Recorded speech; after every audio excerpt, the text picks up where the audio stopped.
¿Podrías hacer un estudio conmigo? ¿Cómo puedo ayudar a dos hermanos a reconciliarse sin verme involucrado? ¿Cuál es mi situación ante Dios si me casé en la Iglesia Católica? ¿Estoy fornicando si he vivido con el mismo hombre por 20 años sin casarnos? ¿Podría dar una explicación de Filipenses capítulo 2, del 5 al 11? ¿Puede un cristiano casado divorciarse y volverse a casar? ¿Me perdonará Dios si me caí en la masturbación? ¿Me podrías enviar enseñanzas del tema de la masturbación en inglés? ¿Practico la masturbación activamente? ¿Merezco morir por quererme tanto? Este es otro episodio de Preguntas y Respuestas.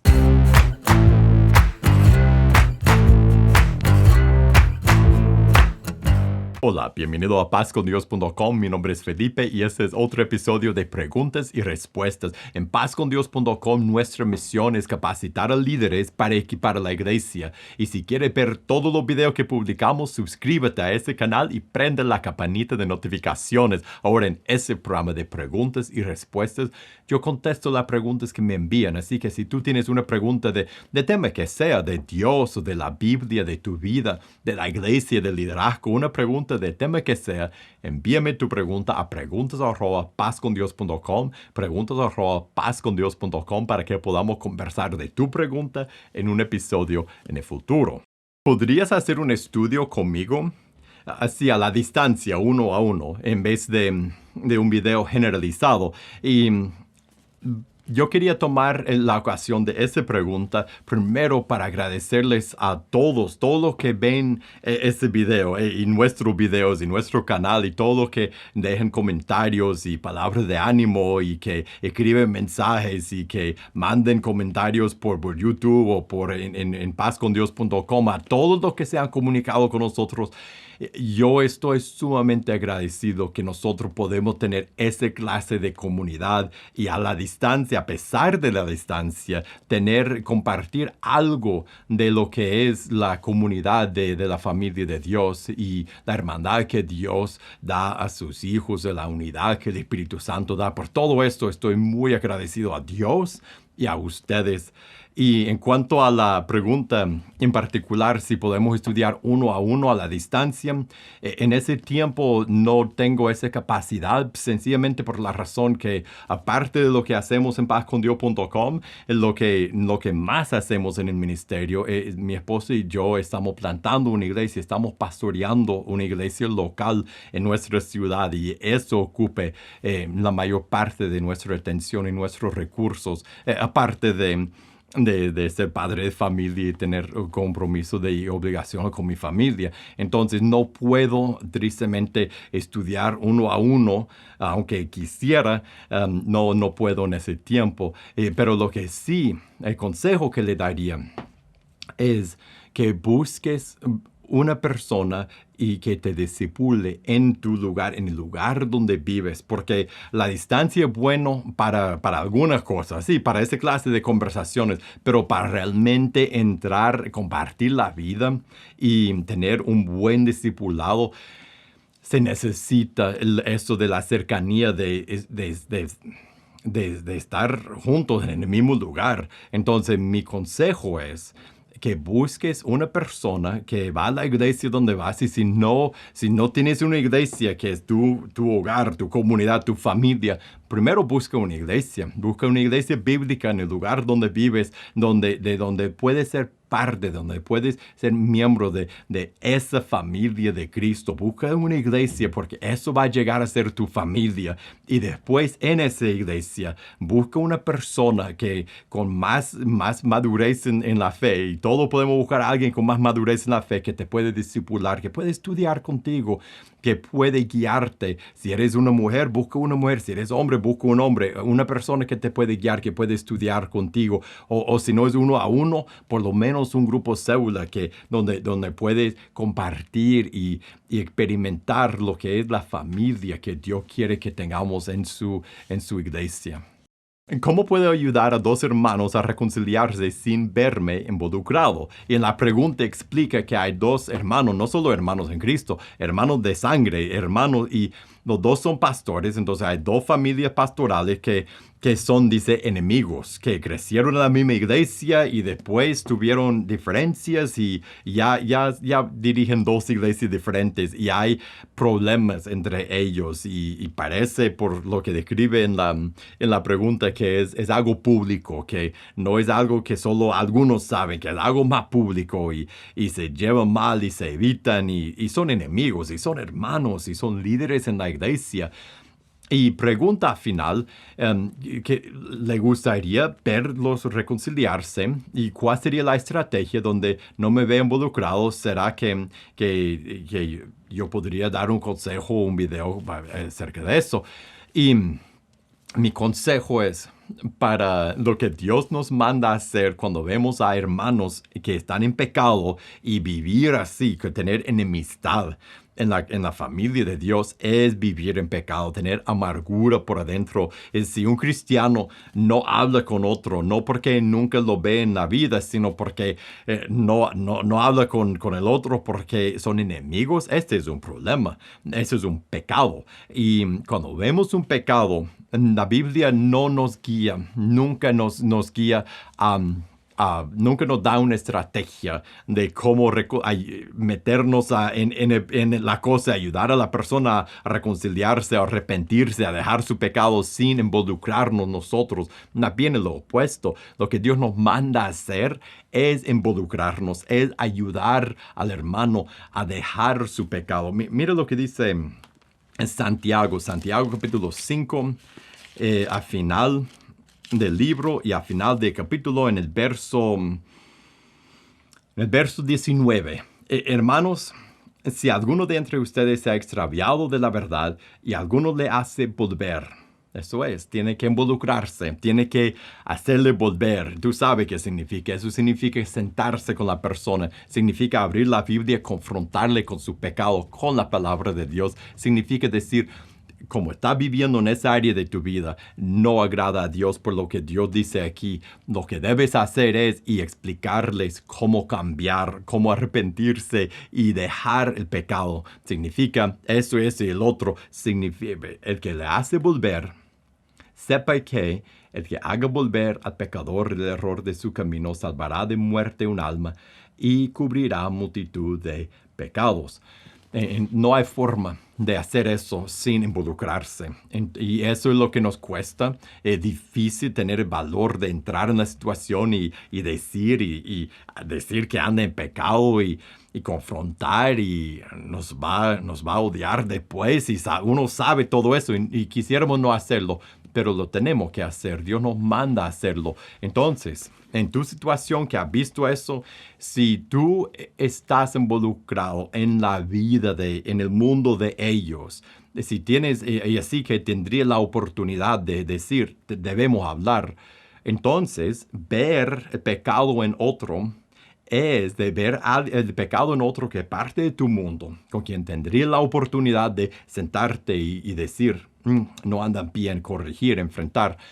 Esa es una tarea de Dios y es tu responsabilidad, ya que lo has visto. Lea Ezequiel capítulo 33, donde él describe la responsabilidad de Ezequiel 33, donde no lo voy a leer ahorita, pero léelo, Ezequiel 33, esa es la tarea. Lee Ezequiel 33 y verás que cuando uno ve en otro pecado y se da cuenta del pecado en un hermano, tiene la responsabilidad de confrontar y corregir ese pecado, de involucrarse. Y sí, eso solo es algo que está viendo de muy lejos, porque no sé, tal vez eso es algo que te has dado cuenta de eso, que está pasando en otra comunidad, lejos de ti, que tú no tienes ni conoces personalmente a ellos. Entonces, en ese caso, más que todo, casi siempre es más que todo chisme. Es involucrarse en asuntos ajenos, ya que si no es parte de tu mundo, hay que ignorarlo. Si es parte de tu mundo y tienes la oportunidad de confrontar, confronta. Pero no debe quedarse callado si es parte de tu mundo. Pero si no es parte de tu mundo y solo estás viendo de muy lejos, deja que Dios se encargue de ellos y enfócate en las personas que Dios ha puesto delante de ti. ¿cuál es mi situación ante Dios si me casé en la Iglesia Católica? Dice que hace 40 años se casaron en la Iglesia Católica y tienen 20 años siendo creyentes en el Señor. Y él sí, su esposa no. Y pregunta cuál es su situación delante de Dios. Y un matrimonio es un matrimonio. Si fuiste casado legalmente, según las leyes del lugar donde vives, no importa si la ceremonia fue una ceremonia religiosa en una iglesia evangélica, pentecostal, católica, no importa si fue un juez de la paz o si fue un oficial en tu ciudad, no importa quién te casó, pues con tal que la boda sea legal, estás casado. Estás casado delante de Dios y delante de la sociedad. Y en eso puedes descansar y puedes saber que estás en una unión matrimonial y que no estás viviendo en fornicación. Y que tampoco puede dejar a su esposa solo porque ya no creen lo mismo. Más bien, lo que tienes que hacer es amarla y discipularla y enseñarle la verdad. Y más que todo, ser fiel a ella, porque es tu esposa, delante de Dios y delante de los hombres. ¿Estoy fornicando si he vivido con el mismo hombre por 20 años sin casarnos? Y la respuesta es sí, pero la razón es porque la fornicación no tiene que ver con cantidad de tiempo que uno ha vivido juntos, no tiene que ver con el amor que tiene, no tiene que ver con la familia que hay o no hay. La fornicación, por definición, es tener intimidad, una relación íntima fuera del matrimonio. Ese fornicar es vivir en una relación sexual con alguien con quien no está casado. Y si uno ha vivido en fornicación con alguien por una noche o por 20 años, es fornicación. Y la solución es o separarse o casarse. Pero seguir con alguien en una relación romántica, una relación íntima, sin estar casados, es fornicar. Y Hebreos capítulo 12 da una advertencia fuerte. Capítulo 13, verso 4. Busque ese verso, memorícelo y medite en ese verso mientras que pienses en qué vas a hacer. Dice, honrosos sean todos en matrimonio y el hecho sin mancilla, pero los fornicarios y los adúlteros los juzgará Dios. ¿Podrías dar una explicación de Filipenses capítulo 2, versos 5 al 11? Yo quería tomar la ocasión de esta pregunta para compartir algo que yo he visto en mi vida personalmente, en mi familia, en nuestra iglesia, algo que ha sido una herramienta muy valorable en la lectura de la palabra de Dios, porque muchas veces lo que nosotros sentimos que necesitamos que alguien nos diga qué significa diferentes partes de la Biblia. Y la verdad, siempre hay un lugar para maestros y predicadores, profetas. Nosotros debemos declarar la palabra de Dios los unos a los otros. Pero, aún más que eso, todos debemos aprender a leer la Biblia y entender la Biblia y aplicar la palabra de Dios a nuestra vida. Entonces, en vez de dar una explicación de este texto, lo que quiero compartir contigo y con todos es esto. Son dos preguntas que juntas son una herramienta eficaz en la lectura y la aplicación de la palabra de Dios. Pero son muy sencillas, pero son poderosas. Entonces las preguntas son estas. Cuando uno ha leído un texto, puede ser un verso, puede ser un capítulo, puede ser más, puede ser un párrafo, puede ser esa sección de Filipenses capítulo 2, del verso 5 a 11, el texto que sea de la Biblia. Después de leer, antes de ir a la Biblia, hacer esa pregunta. ¿Qué dice? ¿Qué dijo ese texto? ¿Qué está diciendo ese texto? ¿Cuál es el significado claro de ese texto? ¿Qué es lo que está diciendo? Eso es lo que uno tiene que aprender a hacer, de abrir la palabra de Dios, de leer y después decir, ¿qué es lo que está diciendo? Está diciendo eso. Okay. Y si no lo agarra de buena a primeras, eso muchas veces me pasa, tengo que volver a leerlo poco a poco leer el primer verso, después pensar, ok, eso está diciendo eso. El segundo, después dice el otro. Después el tercero, después dice el otro. A cada rato tengo que hacer eso, volver a leerlo y verlo parte por parte para ver qué es lo que está diciendo en ese texto. Y después la segunda pregunta, una vez que he visto lo que está diciendo, que he contestado la pregunta ¿qué dice? Es ¿qué debo hacer? ¿Qué dice el texto que acabo de leer? ¿Qué debo hacer? ¿Cuál es la explicación? Esa es una serie de preguntas que puedes hacer en la lectura, después de la lectura de cualquier texto en la Biblia. Puedes leer un verso de la Biblia y después hacer la pregunta, ¿qué es lo que dice? ¿Y ahora qué debo hacer? ¿Qué dice? ¿Qué debo hacer? Y cuando hacemos esas preguntas de texto que leemos, uno, aprendemos a entender la palabra de Dios, a escuchar a lo que Dios está diciendo. Y dos, aprendemos a aplicar lo que Dios dice y sacar una aplicación, no solo conocimiento, sino un cambio, una transformación en nuestra vida. ¿Qué dice? ¿Y qué debo hacer? Las dos preguntas que debemos hacer cuando leemos la Biblia. ¿Puede un cristiano casarse, divorciarse y volverse a casar? Y la respuesta es no puede. Busca lo que Jesús dice en Mateo capítulo 5 de divorcio, el volverse a casar. Busca en Mateo 19 del 1 al 9. Busca 1 de Corintios capítulo 7, 1 de Corintios capítulo 7. Ahí donde el apóstol Pablo habla del matrimonio. Lea esos pasajes y si no lo apuntaste, para el video y regréselo y después apunta los pasajes que mencioné y busca esos pasajes y lea. Deja que Dios te diga. Busca otro, Malaquías capítulo 2. Deja que Dios te diga lo que Él piensa de divorcio y cuál es su voluntad en cuanto a la vida matrimonial de sus hijos. ¿Me perdonará Dios si me caí en la masturbación? Y pregunta si después de bautizarse ha vuelto a cometer pecados, y en este caso un pecado específico, y si se ha arrepentido, si su duda es si Dios lo va a perdonar después de haberse bautizado, porque cuando uno se bautiza, toma la decisión de arrepentirse y bautizarse, Dios perdona sus pecados, pero ¿qué pasa con los pecados que cometo después de bautizarme? Y para eso te voy a llevar a Romanos capítulo 7, en el verso 7, y después lea todo en Romanos 7 y 8. Romanos 7 en adelante hasta el final del capítulo 8. Y lo que vas a ver ahí son varias cosas. Una es que todos tenemos luchas. Y si estás luchando con ese pecado de masturbación o otro pecado persistente, te va a parecer que no puedes dejarlo y que caes y te levantas y te arrepientes y caes. Y todos tenemos esa lucha. Pero con el pecado persistente de día que todos tenemos, y para todos es diferente, pero todos tenemos la lucha común de luchar contra el pecado persistente en nuestra vida. Ahora, Dios nos llama a luchar contra el pecado.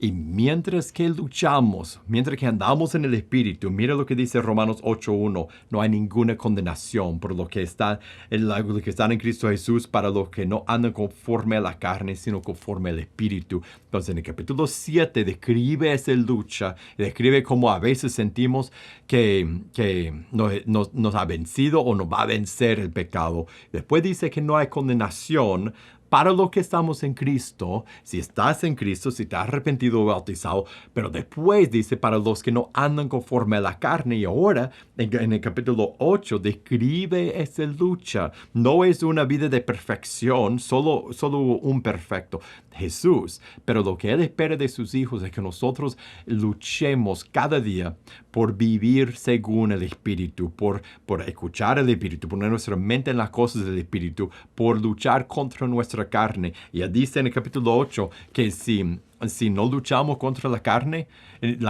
nos hará morir, nos matará la carne, pero espiritualmente. Pero si nosotros luchamos contra la carne, el Espíritu de Dios en nosotros nos dará victoria sobre la carne. Y algún día, del pecado del día del pecado persistente que tienes hoy día, algún día, si tú luchas, podrás decir, antes hacía eso, pero ya no. ¿Por qué? Porque Dios te ha dado libertad. El Espíritu Santo habrá dado vida a tu carne, a tu carne muerta. Ahora, después continúa, y no es por coincidencia, después de hablar de esa lucha, habla de cómo el Espíritu Santo en nosotros nos conecta con Dios y hasta ora por nosotros, y que todos estamos esperando, toda la creación está esperando la revelación de los hijos de Dios, la esperanza que tenemos como hijos de Dios de ya no estar en ese mundo quebrado cuando Él nos lleva a estar con Él. Y después en el 28 en adelante empieza a darnos la seguridad que tenemos como los hijos de Dios, de que si estamos en Cristo, nada nos puede separar del amor de Cristo. Podemos dejarlo, pero nada nos puede separar de Él. Entonces, no lo dejes, aférrate a Él. Y cuando el acusador viene y te enseña la última vez que cometiste un pecado y te dice que ya no sirve como cristiano, recuerda, eres más que vencedor en Cristo Jesús. Levántate y con el poder del Espíritu Santo luchar hasta que Dios te da victoria. ¿Me podrías enviar enseñanza acerca del tema de la masturbación en inglés? Y la hermana que escribe la pregunta cuenta que su esposo necesita ayuda con ese tema, pero no habla español, habla inglés. Y mi recomendación es que buscas en el sitio de John Piper. Yo creo que el sitio se llama desiringgod.org. Si solo busquen, yo podría poner John Piper y la masturbación, esas 3 palabras, y ahí saldrá artículos o enseñanzas que él ha escrito acerca de ese tema en su sitio. Y le recomendaría que compartiera eso con su esposo. Y otra pregunta con el mismo tema. ¿Practico la masturbación activamente? ¿Merezco morir por quererme tanto? Y la respuesta tiene 2 partes. Primero, no es quererse a uno mismo o practicar, tener ese hábito. Más bien, esa es una adicción que trae mucha impureza y trae mucha impureza sexual a la vida, porque es imposible practicar ese hábito sin dejar entrar impureza sexual, por lo menos en los pensamientos y en su vida. En 1 Corintios capítulo 6, a final de capítulo 6, en el 12 en adelante, habla de cómo el pecado sexual es pecar contra nosotros mismos. Eso no es querernos a nosotros mismos, eso más bien es dañarnos a nosotros mismos. Nos afecta por llenarnos de impureza, por dañar como uno puede conectar íntimamente con su pareja en el futuro. Lastima a la persona. No es amarse a uno mismo, practicar este hábito, porque no solo trae impureza a la vida, sino que también es muy adictivo. Y esa combinación de impureza y adicción daña a uno mismo. Es algo que es dañino para la persona.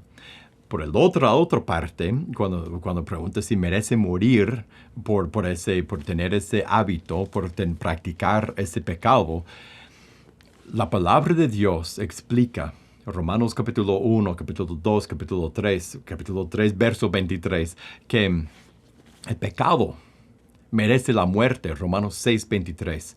El pecado, la rebeldía contra Dios, la desobediencia contra Dios, de desobedecer a Dios, merece la muerte. No importa el pecado que es. Cuando yo desobedezco a mi Creador, cuando yo miro a Dios y digo, yo voy a hacer lo que yo quiero, no voy a hacer lo que tú quieres, yo merezco morir. El pago del pecado es la muerte. Romanos 6, 23. Entonces, todo pecado merece la muerte. Y el Evangelio es que a personas como tú y yo, que por tener una multitud de diferentes rebeldías y pecados en nuestra vida, nosotros podemos ser perdonados, merecemos la muerte porque hemos pecado de múltiple manera contra Dios, pero En vez de su ira, en vez de la muerte, nosotros podemos ser perdonados, podemos ser adoptados como hijos en su familia, podemos nacer de nuevo, podemos estar llenos del Espíritu Santo de Dios. Este es el Evangelio, por lo que hizo Cristo en la cruz, cuando Él murió en nuestro lugar, cuando tomó sobre sí el castigo que nosotros merecemos, y cuando Él murió para que nosotros no tuviéramos que morir eternamente. Mire, nosotros, ese es el Evangelio. En la cruz Jesús absorbió la ira de Dios, resucitó de la muerte, y ahora nosotros, personas que merecemos morir por nuestras rebeldías contra Dios, nosotros podemos entrar en Jesús, podemos arrepentirnos y bautizarnos, entregarnos a Él, recibir el perdón de nuestros pecados y recibir el Espíritu de Jesús en nosotros. Eso es Hechos 2:38. Ese es el Evangelio. Nosotros merecemos morir. Pero en Cristo nosotros podemos ser perdonados y podemos llegar a ser hijos e hijas amados de Dios. Esa es una buena noticia. Ahora hemos llegado al final de este episodio de Preguntas y Respuestas. Muchísimas gracias por haber pasado ese tiempo conmigo y gracias por las preguntas que me han mandado. Y si tú tienes una pregunta de tema que sea, envíame tu pregunta a preguntas@pazcondios.com, preguntas@pazcondios.com, para que podamos conversar de tu pregunta en un episodio en el futuro. Y si quieres ver todos los videos que publicamos, suscríbete a este canal, prende la campanita de notificaciones. Si te gustó este video, te voy a invitar a que lo compartas con otra persona. Y para recursos para tu vida y tu ministerio, búscanos en pazcondios.com. Que Dios te bendiga y nos veremos la próxima.